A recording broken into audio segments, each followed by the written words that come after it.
like to criticize Nintendo for recycling its franchises, adding minimal improvements and gradually inching them forward instead of completely reimagining them. If there's one series where this holds true, it's Pokémon. Remaining virtually unchanged since it debuted on the Game Boy Color in 1998, consumers have not utilized their lone power for change, their wallets. The series has continued to generate astonishing sales, and as they say, if it ain't broke, don't fix it. As the first proper Pokémon games for the DS, Diamond and Pearl haven't exactly been rushed to market, but has it resulted in renaissance or rut?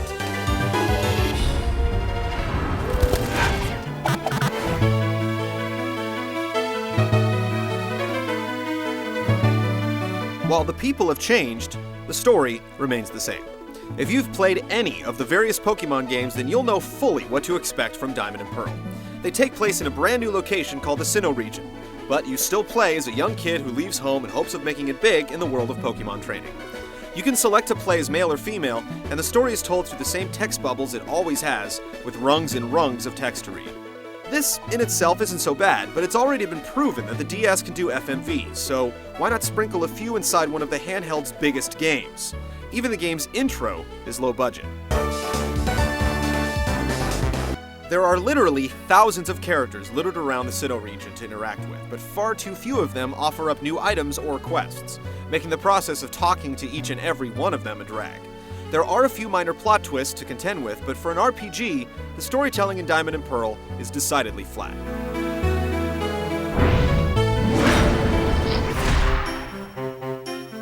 If you're looking for a game to plant in your DS and leave there for months on end, Pokémon Diamond and Pearl fits the bill nicely.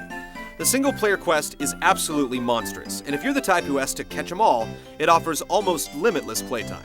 There's just one mode per se, but within it, you get an array of features.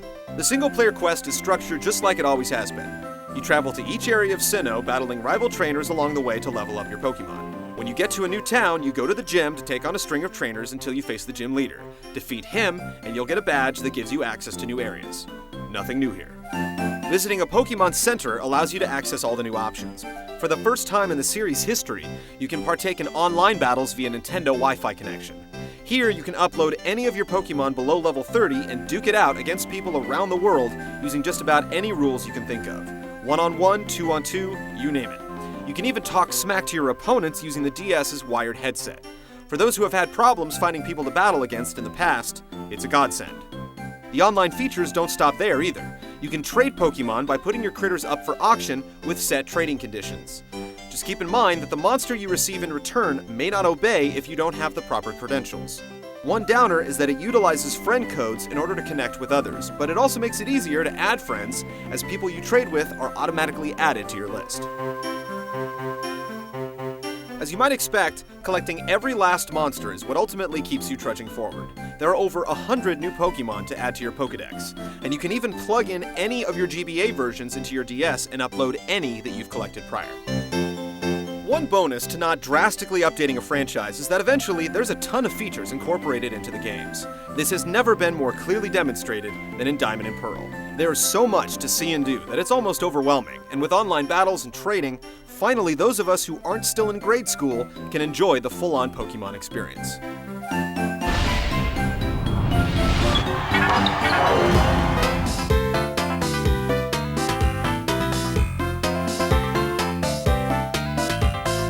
What many people forget is that Pokémon, at its heart, is a turn-based RPG, and nothing has changed here.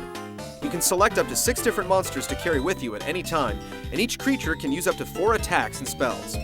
Just like prior games in the series, your Pokémon eventually gain new moves through items or gaining levels, and deciding which moves to learn and forget can present some difficult decisions. Battles come in 2 forms. You can fight against wild Pokémon in hopes of capturing them by venturing into long grass or caves, or you can take on rival trainers. Snagging new Pokémon can be tricky, because you have to whittle down their health bar until they're near death and then toss a Pokéball. It's hard to anticipate how much a particular attack from a particular monster will drain the health of the opponent, and then some require status ailments before they can be captured. This brings up an issue the series has had for some time. There's just not enough information about the Pokémon inside the game. The effectiveness of each Pokémon type against other types varies greatly. There's no reason why you shouldn't be able to know beforehand exactly how much damage each attack will do against a particular foe. fanatics will say that this knowledge is what makes a great Pokemon trainer, but the realist will accept that it's a way to sell more strategy guides. Compounding this problem is the fact that each critter reacts to things differently. Some will evolve and become more powerful, while others will be limited after evolution. But there's simply no way to know this unless you buy a strategy guide. As far as touchscreen controls are concerned, they're basically pointless. You can navigate battle screens this way, but for movement and interaction, you always have to use the D-pad and buttons. There aren't any mini-games that utilize the touchscreen either. Despite a couple wrinkles to the formula, Pokemon Diamond and Pearl plays exactly like prior games in the series. Veterans will be able to jump right in and start collecting, and thanks to some serious hand-holding, the learning curve for newcomers is slight. Even so, this is the same game we've been playing for 9 years now. It was hoped that Pokemon Diamond and Pearl would bring the series to the DS with new gameplay features and improved visuals, but that's really not the case. There are a few slight tweaks here and there, and the online functionality is surprisingly robust, but otherwise, this game could have been done on the Game Boy Advance with minimal issues. At the same time, there's more content on this card than 4 typical DS games combined, so you're definitely getting your money's worth in entertainment, provided you haven't already given up on collecting them all.